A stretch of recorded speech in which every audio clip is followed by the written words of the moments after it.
जय श्री राधे, जय श्री कृष्ण। मंदिर श्री बंसी वाले महात्मा यूट्यूब चैनल की ओर से हम आप सभी भक्तों का हार्दिक अभिनंदन करते हैं। आज हम आपको सुनाने जा रहे हैं श्रीमद् भागवत महापुराण के 7वें स्कंद के पहले अध्याय की कथा। इस अध्याय का नाम है नारद युधिष्ठिर संवाद और जय विजय की कथा। बोल श्री राधा कृष्ण भगवान की जय। बोल श्रीमद् भागवत महापुराण की जय। श्रीमद् भागवत महापुराण के छठे स्कंद की कथा सुनने के पश्चात श्री परीक्षित जी महाराज शुकदेव जी महाराज से कहने लगे हैं, हे महामुने श्री शुकदेव जी, श्री नारायण जी भगवान के लिए देवता और दैत्य दोनों एक समान हैं। फिर श्री नारायण जी देवताओं की रक्षा करके दैत्यों को क्यों मारते हैं? इस बात को देखते हुए मुझे निर्गुण के गुणों में कुछ संदेह प्रतीत होता है, अतः आप कृपा करके मेरे इस संदेह को दूर कीजिए। जिस प्रकार किसी व्यक्ति के दो पुत्र होते हैं तो वह उन दोनों पर समान स्नेह रखता है, उसी प्रकार देवता और दैत्य दोनों श्री नारायण भगवान जी की इच्छा से ही उत्पन्न हुए हैं और दोनों एक बराबर हैं। फिर श्री नारायण जी भगवान किस कारण देवताओं पर दयालु होकर दैत्यों का संहार करते हैं? राजा परीक्षित के इन वचनों को सुनकर श्री शुकदेव जी महाराज कहने लगे हैं, हे राजन, तुमने ये अत्यंत ही सुंदर भगवत भक्ति का मूल प्रश्न किया है। इसलिए जो कथा मैंने देवऋषि नारद जी आदि महर्षियों से सुनी थी उसी कथा को मैं तुम्हें सुना रहा हूँ। तुम एकाग्रचित्त होकर श्रद्धा भावना से इस कथा को सुनो।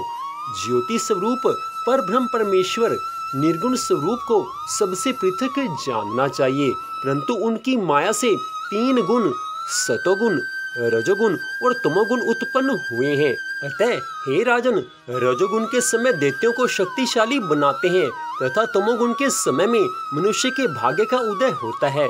हे राजन, एक समय राजा युधिष्ठिर ने अपने राजसु यज्ञ में श्री कृष्ण जी भगवान द्वारा शिशुपाल की मुक्ति देखकर नारद जी से पूछा है, हे देवऋषि नारद जी, जिस शिशुपाल ने त्रिलोकीनाथ भगवान श्री कृष्ण जी को बहुत से दुर्वचन कहे, उस समय उसकी जीवा के टुकड़े टुकड़े क्यों नहीं हुए और उल्टा उसने मुक्ति प्राप्त की है? यह देखकर मुझे बड़ा आश्चर्य होता है।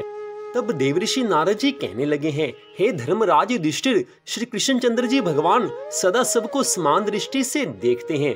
अतः जो मनुष्य अपना मन काम, क्रोध, लोभ, मोह किसी भी तरह से भगवान में लगाता है वह उन्हीं भगवान का स्वरूप इस प्रकार हो जाता है। जिस प्रकार भृंगी नामक कीड़े को देखने से अन्य दूसरे कीड़े भी उसी का रूप हो जाते हैं। हे राजन, ठीक ऐसे ही भगवान श्री कृष्ण के संबंध में भी यही बात है। लीला के द्वारा मनुष्य मालूम पड़ते हुए भी ये सर्वशक्तिमान भगवान ही तो हैं। इनसे वैर करने वाले भी इनका चिंतन करते करते पाप रहित होकर इन्हीं को प्राप्त हो गए। एक नहीं अनेकों मनुष्य काम से, द्वेष से, भय से और स्नेह से अपने मन को भगवान श्री कृष्ण में लगाकर और अपने सारे पाप धोकर उसी प्रकार भगवान को प्राप्त हुए हैं जैसे भक्त भक्ति से। हे महाराज, गोपियों ने भगवान से मिलन के तीव्र काम अर्थात प्रेम से, कंस ने भय से, शिशुपाल, दंतवक्र आदि राजाओं ने द्वेष से, यदुवंशियों ने परिवार के संबंध से, तुम लोगों ने स्नेह से और हम लोगों ने भक्ति से अपने मन को भगवान में लगाया है। भक्तों के अतिरिक्त जो 5 प्रकार के भगवान का चिंतन करने वाले हैं उनमें से राजा बैन की तो किसी में भी गणना नहीं होती, क्योंकि उसने किसी भी प्रकार से भगवान में मन नहीं लगाया था। सारांश यह है कि चाहे जैसे हो अपना मन भगवान श्री कृष्ण में लगा देना चाहिए। हे महाराज, फिर तुम्हारे मौसेरे भाई शिशुपाल और दंतवक्र दोनों ही श्री हरि विष्णु भगवान के मुख्य पार्षद थे। ब्राह्मणों से मिले शाप के कारण इन दोनों को 3 बार दैत्य योनि में इस धरती पर जन्म लेना पड़ा था। राजा युधिष्ठिर कहने लगे हैं, हे नारद जी, भगवान के पार्षदों को भी प्रभावित करने वाला वह शाप किसने दिया था तथा वह कैसा था? भगवान के अनन्य प्रेमी फिर जन्म मृत्यु में संसार में आए, ये बात तो कुछ अविश्वसनीय मालूम पड़ती है। वैकुंठ लोक में रहने वाले लोग प्राकृत शरीर, इंद्रिय और प्राणों से रहित होते हैं। वो तो भगवान के चरणों में सदा लीन रहते हैं। इसलिए इस बात को आप मुझे अवश्य सुनाइए कि उनका प्राकृत शरीर से संबंध कैसे हुआ। देवऋषि नारद जी कहने लगे हैं, हे राजा युधिष्ठिर, एक दिन ब्रह्मा के मानस पुत्र सनकादि ऋषि तीनों लोकों में स्वच्छंद विचरण करते हुए वैकुंठ लोक में जा पहुंचे। यूं तो वे सबसे प्राचीन हैं, परंतु जान पड़ते हैं ऐसे मानो 5-6 वर्ष के बच्चे हों। वस्त्र भी नहीं पहनते। उन्हें साधारण बालक समझकर द्वारपालों ने उनको भीतर जाने से रोक दिया। इस पर वे क्रोधित से हो गए और उन्होंने द्वारपालों को ये शाप दिया है कि हे मूर्खों, भगवान विष्णु के चरण तो रजोगुण और तमोगुण से रहित हैं। उनके इस प्रकार शाप देते ही जब वे वैकुंठ लोक से नीचे गिरने लगे, तब उन कृपालु महात्माओं ने कहा कि तुमको 3 बार तो देते योनि में जाना ही पड़ेगा, उसके पश्चात तुम्हारा उद्धार होगा और फिर से वैकुंठ लोक में आ जाओगे। हे राजा युधिष्ठिर, वे ही दोनों दिति के पुत्र हुए हैं। उनमें बड़े का नाम हिरण्यकशिपु था और उससे छोटे का नाम हिरण्याक्ष था। दैत्य और दानवों के समाज में यही दोनों सर्वश्रेष्ठ थे। श्री हरि विष्णु भगवान ने नरसिंह भगवान का रूप धारण करके हिरण्यकशिपु को और पृथ्वी का उद्धार करने के समय वराह भगवान का अवतार ग्रहण करके हिरण्याक्ष दैत्य को मारा था। हिरण्यकशिपु ने अपने पुत्र प्रहलाद को भगवत प्रेमी होने के कारण मार डालना चाहा और उसके लिए उसने बहुत सी यातनाएं दी, परंतु प्रहलाद जी महाराज सर्वात्मा भगवान के परम प्रिय हो चुके थे, समदर्शी हो चुके थे। उनके हृदय में अटल शांति थी। भगवान की भक्ति उनके हृदय में सदा विराजमान रहती थी। भगवान के प्रभाव से वे सदा सुरक्षित रहते थे। इसलिए तरह तरह से चेष्टा करने पर भी हिरण्यकशिपु उनको मार डालने में समर्थ ना हुआ।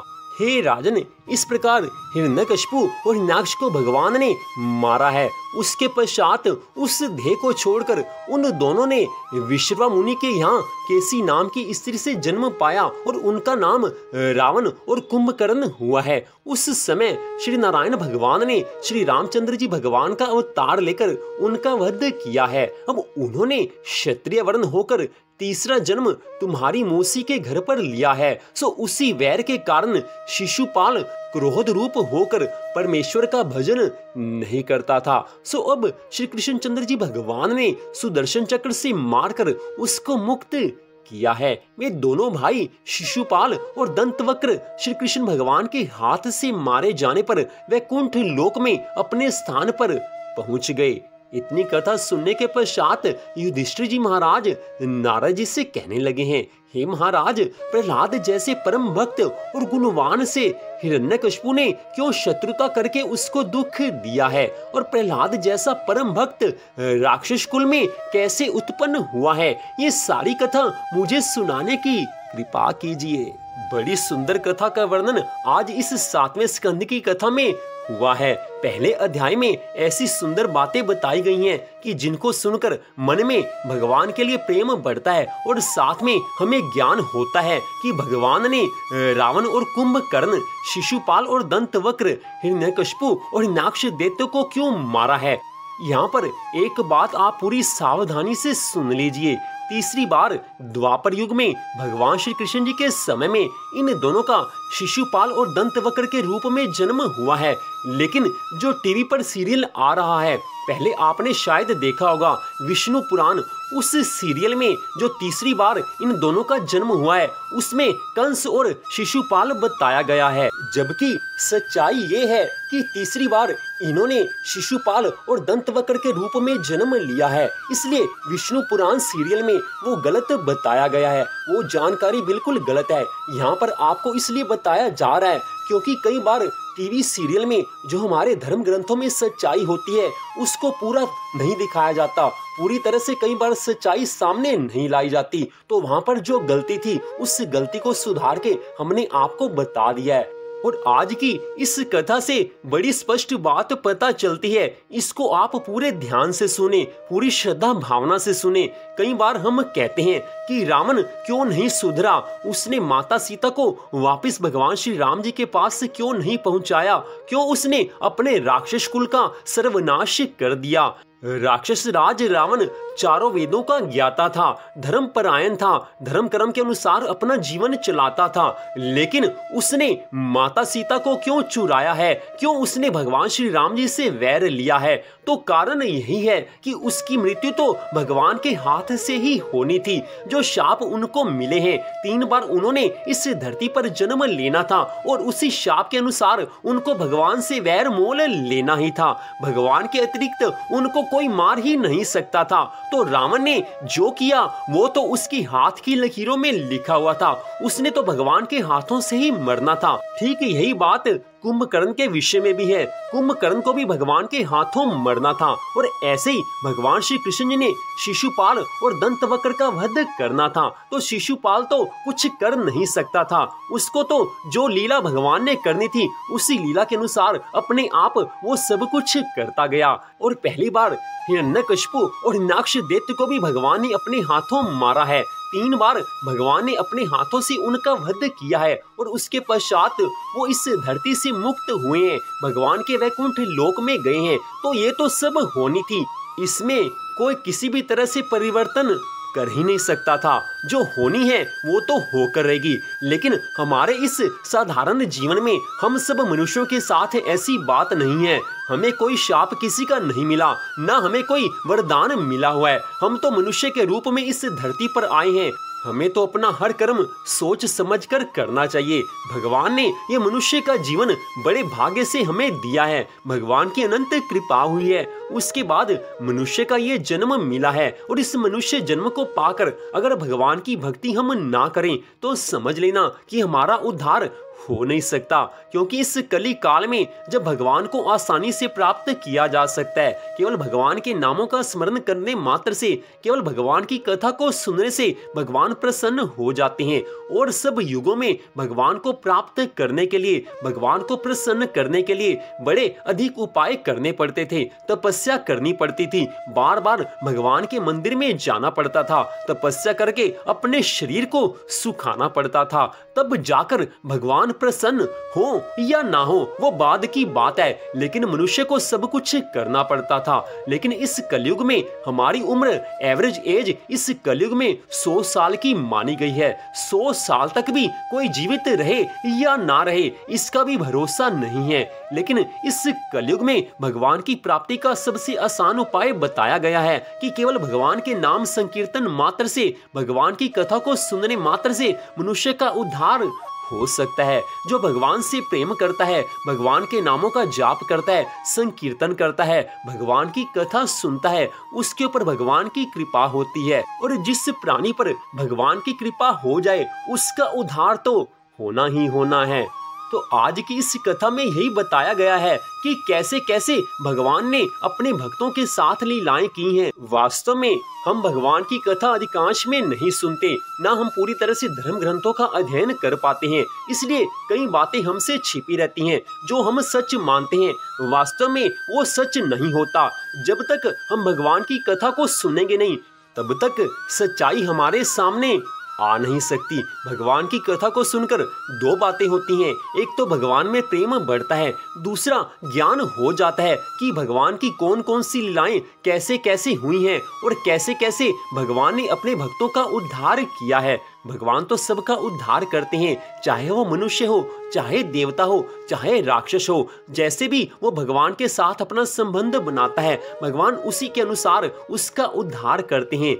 तो हम सबका तो एकमात्र यही कर्तव्य है, एकमात्र यही धर्म है कि हम इस जीवन में भगवान की सदा भक्ति करते रहे। संसार के काम होते रहेंगे, भगवान अपने आप करवा लेते हैं, लेकिन भगवान की भक्ति तो हमें पूरी श्रद्धा भावना से करनी ही होगी। तो आज की इस कथा का यहीं पर विश्राम होता है। आगे श्रीमद् भागवत महापुराण की बड़ी सुंदर, बड़ी प्यारी कथाएं आने वाली हैं। आगे की लीलाएं भगवान की बड़ी सुंदर, मनोहर, बड़ी ही मधुर होने वाली हैं। आगे की कथाओं को आप कृपया जरूर सुनते रहें। और जिस किसी भक्त ने हमारे इस चैनल को सब्सक्राइब नहीं किया है तो आपसे निवेदन है इस चैनल को सब्सक्राइब कर लीजिए। मंदिर श्री बंसी वाले महात्मा यूट्यूब चैनल, इस चैनल को आप सब्सक्राइब कर लीजिए ताकि भगवान की अनेकों कथाओं का आप आनंद ले सकें। विशाख मास महात्म्य की कथा भी हमारे चैनल पर आजकल में आने ही वाली है। प्रतिदिन एक अध्याय की कथा हम आपको सुनाया करेंगे।